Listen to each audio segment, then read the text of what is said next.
Today we're going to be going over different watercolor techniques. You will need rubber cement, masking tape, not Scotch tape, salt, I prefer a more coarse one, rubbing alcohol, an X-Acto knife or something sharp, oil pastel, crayon, or some other form of wax, and spray air or a straw. So today I'm going to be showing you how to do different watercolor techniques. You know, when you're doing a new medium, it's always important to know the right tools for the job to get the correct effect that you want. So I'll just go over these really quick. We're going to be doing a flat wash, wet on wet, wet on dry, and for the record, wet on dry is also known as glazing. We're going to be doing some resists with rubber cement, wax, and tape. We're going to be doing lifting out, sgraffito, dry brush, salt, rubbing alcohol, and blown lines. So before I get started with this, what I need to do is I need to prep a few areas first. For instance, one of the things I need to prep is my rubber cement. So the reason why I need to prep the rubber cement ahead of time is just so that it has time to dry before I actually paint over it. Now, you can also use a little bit more of a professional watercolor masking resist called Frisket. However, if you're in a pinch, rubber cement does the job just fine. So I just painted that in. I'm going to let that dry. Don't want to paint over it while it's still wet. Another one I'm going to prep ahead of time is my tape resist. Now this one I don't necessarily need to prep super far ahead of time. I just like to get it done so I can just go right through these. Now for the tape resist, I'm using frog tape right now. Frog tape is specifically for painting, so it's not supposed to rip up the paper or the surface that you put it on. So I'm not going to worry about it tearing my paper. However, if you're using normal masking tape, please don't use Scotch tape. That doesn't work as well. If you're using normal masking tape, you need to make sure to put the tape on your clothes and get some lint from your clothes on the tape to help de-stickify it. We don't want your tape to be ripping up your paper when it's time to peel it up. So for the tape resist, I like to just rip up the tape in a few random pieces.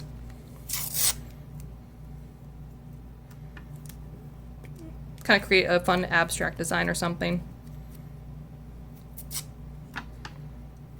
There we go. Maybe something like that. And I'll just save the rest of this for later. All right. The next one I'm going to prep ahead of time is my wax resist. So for wax resist, this is a permanent resist. Rubber cement and tape are semi-permanent, so rubber cement, we can peel that up afterwards. Tape, we can peel that up afterwards. Wax, once we put that down, it's not coming back up again. Now for the wax resist, you can use just a clear wax, you can use oil pastel, you can use crayon. I'm using a metallic oil pastel today. So I'm just going to put that down wherever I feel like it going. And now the thing with the resists, wherever the resist is in place, the pigment will not go. So wherever the rubber cement is, my paint is not going to go there. Same with the tape, same with the wax resist. All right, and then one more I'm going to prep ahead of time is my sgraffito. So sgraffito is the Italian word for to scratch. So what I'm going to do, I have this little tiny X-Acto knife. You can use anything that's sharp, really. Now you don't want to cut through your paper, but you want to make little scratch marks on your paper, like so. And what this does, this is marring the surface of the paper. And so wherever I've made these little scratch marks, or wherever I've done sgraffito, my lines are gonna be darker when I put the paint down. So I really like to use sgraffito for things like fur or grass texture. All right, so I think that's prepped, all we need to prep. So let's go ahead and start with our flat wash. So for the flat wash, you want to get your watercolors ready. I'm just kind of dipping my brush in my water and kind of getting my paint nice and wet.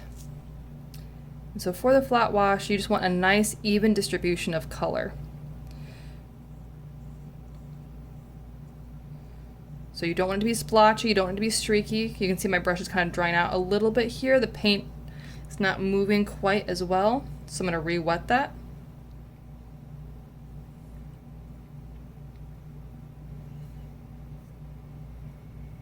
I'm just trying to push the pigment around as evenly as I can. Now you will still get some variations here with watercolor. That's okay, because the paint's going to pool a little bit in some areas, but you want to get it as nice and evenly as possible. And so that's a flat wash. Now for the next one, we're going to do wet on wet. So for the wet on wet, there are a few different ways to do it. You do wet on wet when you want colors to blend together really nicely and evenly. So if you're doing a nice smooth sunset, wet on wet is a great approach to do. I'm going to do it a way where I'm going to end up painting all of this square with just plain water first. And then I'm going to put two colors next to each other so that they bleed together. So I'm putting wet pigment down on an already wet surface. That's wet on wet. Also, as you go along with watercolors, it's a good thing, whoop, my brush was not all the way clean. So I'm gonna quick dab that off. So, leading by example here, it is important to keep your brush clean when you're going in between different colors, and also keep your water relatively fresh, because especially if you're using lighter colors like white or yellow, if your water is dirty, it will affect the colors of your paint, and you don't want that. If you're going to put down yellow, you want it to be yellow, right? So let's try that again. There we go. So I'm just painting water over everything. There we go. And so now I'm going to pick two different colors. Speaking of yellow, I feel like I might as well do some. I think I'll use a nice little lemon yellow here. And something to keep in mind when you're doing watercolor is that wherever the paper is wet, the pigment will flow. So if you want areas to bleed into one another, let it be wet. If you do not want areas to bleed, then one of them needs to be dry before you progress. I'm gonna switch colors here, making sure this time that my brush is clean. And I think I'll do a nice alizarin crimson to go along with this. For the record, as you're going along, you don't have to use the same colors as me. I'm picking these very arbitrarily. So if you have favorite colors you'd like to use, go ahead and use those. So as I'm going up, I'm not painting over the yellow here. I'm just kind of going up to it. And then as I do that, the color, because everything is wet, the colors are going to bleed into one another. Now I can help that along a little if I so choose. So I can just kind of drag my brush over where the two meet, and I can get some really nice smooth blending.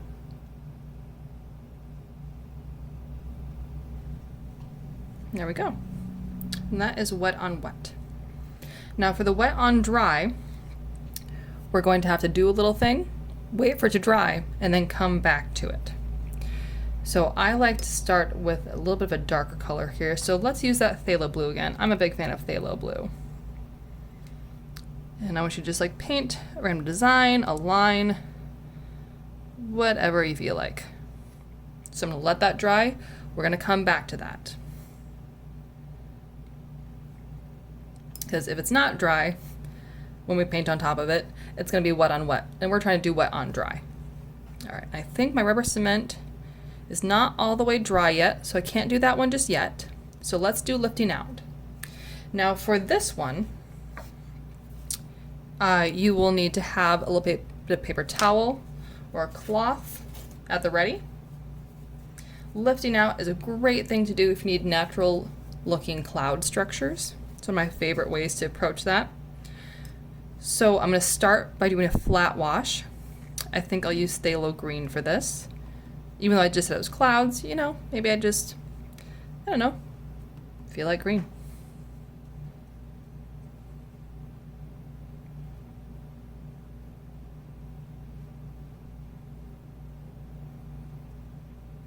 Now lifting out does work best when the pigment is fresh and everything's still nice and wet. However, if you do need to lift out later on, you can re-wet the area with just plain water and try it then. It won't be as effective, but it'll still work. So I'm going to take my paper towel. I usually have to crumple it up a little bit, and I'm just going to kind of gently press onto an area. And what that does is it lifts out the pigment, hence why it's called lifting out. Now, please note that it's not perfect. It will still, like the pigment will still stain the paper, but it's significantly lighter than the surrounding area. So next up, tape resist. What color should I use? Let's use a combination of colors. I'm going to use some burnt sienna, and I'm just playing with my colors here. So I'm going to paint in some burnt sienna, and I think maybe I'll use some sap green along with that in some areas, just kind of splotch it in. Now with the tape resist, once you paint in your pigment, you need to wait until the area is dry to take off the tape, otherwise it's going to rip your paper.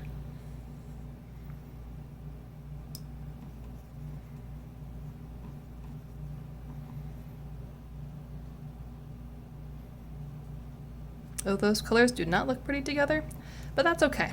Sometimes it's fun to make ugly colors. I always feel like you learn more from ugly colors than you do pretty ones. Okay, so that's all for that. I'm gonna let that dry. Next we have the Sgraffito. So I'm going to go ahead and just paint over that. And let's see here. I think I'm going to use my alizarin crimson. That's my favorite red. You may notice I think I prefer the cool palette versus the warm. So Sgraffito, you don't really see anything at first, but now that I'm painting the alizarin crimson on, you can really see all those little marks that I made with my X-Acto knife.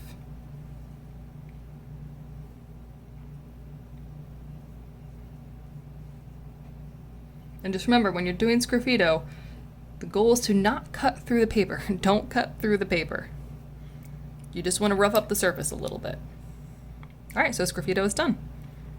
And same thing for wax resist. I can just go ahead and paint that right on. I think I'll use a cadmium yellow for that, or a medium yellow, if you will.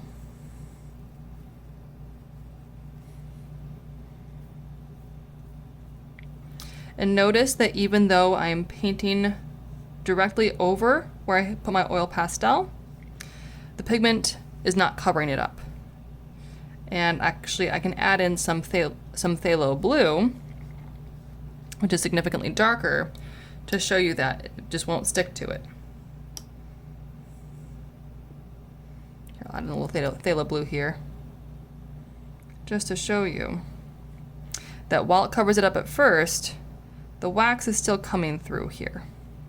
Now there are some areas, and it looks like it's happening to me here, where if you maybe didn't press hard enough or the wax wasn't thick enough, the pigment may still sit on top of the wax. And that's because there's still enough of the paper available to the pigment that it will stick, and it will appear as though it is covering it up, but it's not. All right, so next up is dry brush. This is one of my favorite painting techniques for acrylic, but it's also a great one for watercolor if you just need this light, kind of fluffy appearance of things. Well, not really necessarily fluffy. It's one of my favorite ones to do if I'm painting animals or things like that, because I feel like it really denotes the fur texture.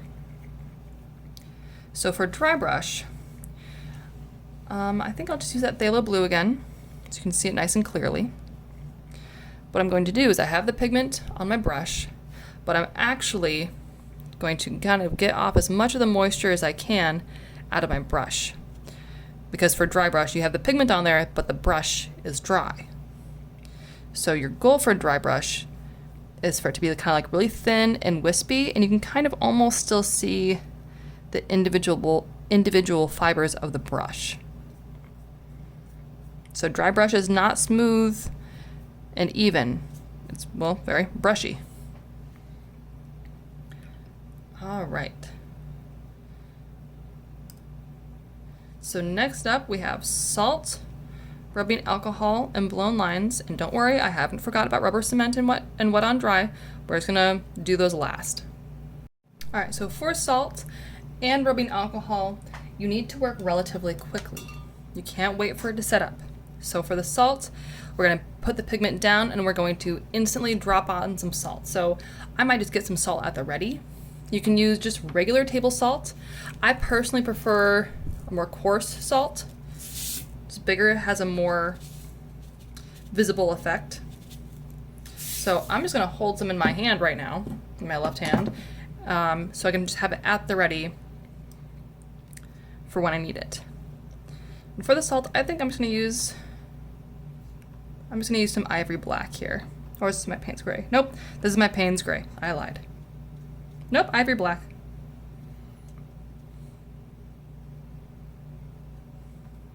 Sometimes it's a little hard to tell when the palette is dry. And what I will often do when I am doing a salt is I will get that area extra wet, because it has to be wet for the salt to be able to absorb the pigment. So that's probably pretty good. Now, salt does work better with darker pigmentations because it's just easier to see it. That's why I'm doing such a dark color.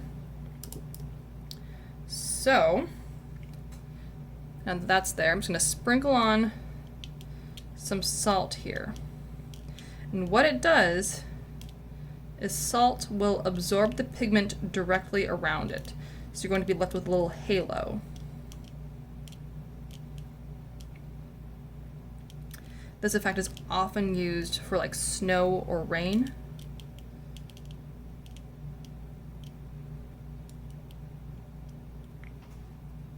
All right, so I'm gonna leave that there. I can't take the salt up until once everything is dry. So I'll have to wait till everything's dry to see what it looks like in the end. And so will you. All right, now for rubbing alcohol, just normal rubbing alcohol. Nothing fancy, this is what I'm using. So rubbing alcohol will displace the pigment around it. It's actually really fun. Now personally, I haven't figured out an effect that this works best for. It's just really fun to do. But if you're doing something more abstract or just need some fun textures, like maybe like an agate, this would be a really good one for it. Let's see here. What do I want to use?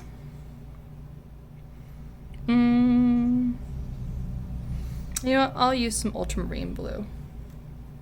So I want to use a darker color so it's easier for you to see.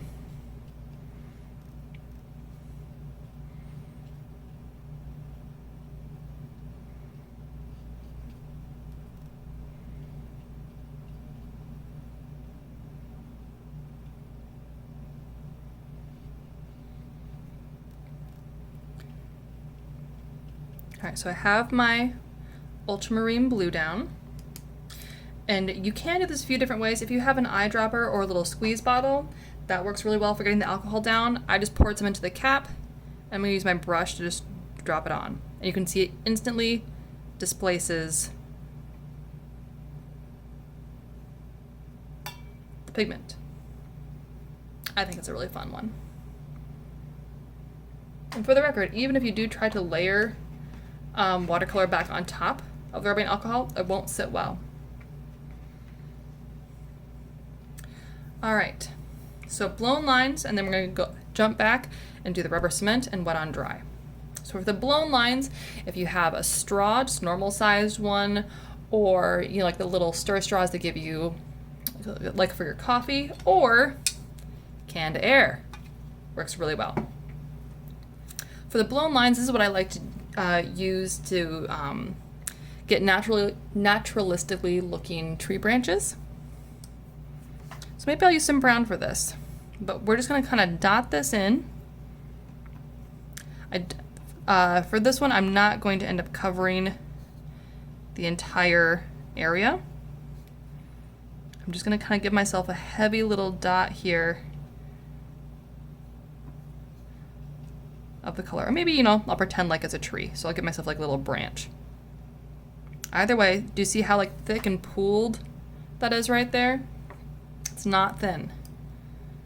So, clean off my brush here. So you should always clean off your brush as you go along.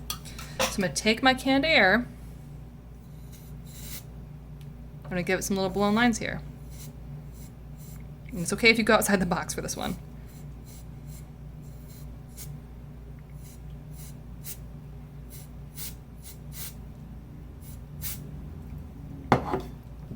And so there, blown lines. Just what it sounds like. All right, so let's jump back into our rubber cement. So I'm just gonna go ahead and paint over the whole thing. We will, once the paint is dry, we will end up peeling up the rubber cement.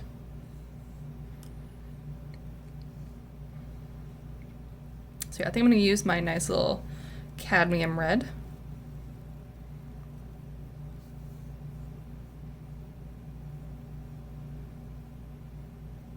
You can see wherever the rubber cement is, watercolor can't go, won't stick to it.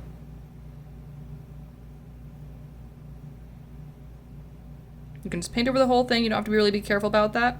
However, I will caution you that when you're peeling up the rubber cement, if you do have a lot of paint on top of the rubber cement areas, it might like stain your finger a little bit, so you might tint the area. So what I like to do, just come back over, just kind of clean up those areas so I'm less likely to stain my paper. Okay, now last but not least, wet on dry. And as I said before, this is a technique that's also called glazing. I think I'll just use my cadmium red again. And I'm just gonna paint over the whole thing. Now with the wet on wet, everything kind of got blurry as it bled together because everything was still wet. But with the wet on dry, my cadmium red is going to affect the phthalo blue that I have down. But for the most part, my lines are still gonna stay crisp. Because I've already had time to dry and set up. You may get a little bit of bleeding around the edges. That's normal. But as long as you don't overwork the area and like continually put water and kind of like scrub into it with your brush, you'll be just fine. All right, so we're gonna have to wait a little bit for everything to dry before we can take off the salt, rubber cement, and tape. So let's take a little bit of a breather here and come back to this in just a few minutes. All right, so now that everything is dry, you can see I removed my rubber cement here, so I have a nice clear white spot, and I also removed my tape, which has left nice clean lines here, where you can see that where that was clearly placed. I also dusted off the salt for my salt resist. If you look, you can see the texture that was left by the salt, but honestly, I didn't get as good of results as I wanted to for this, so that is unfortunate, and it happens sometimes. But yeah, so this is all done. Hopefully yours looks like mine, and remember that you can feel free to watch the whole video first and pause and follow along at your own pace. Best of luck.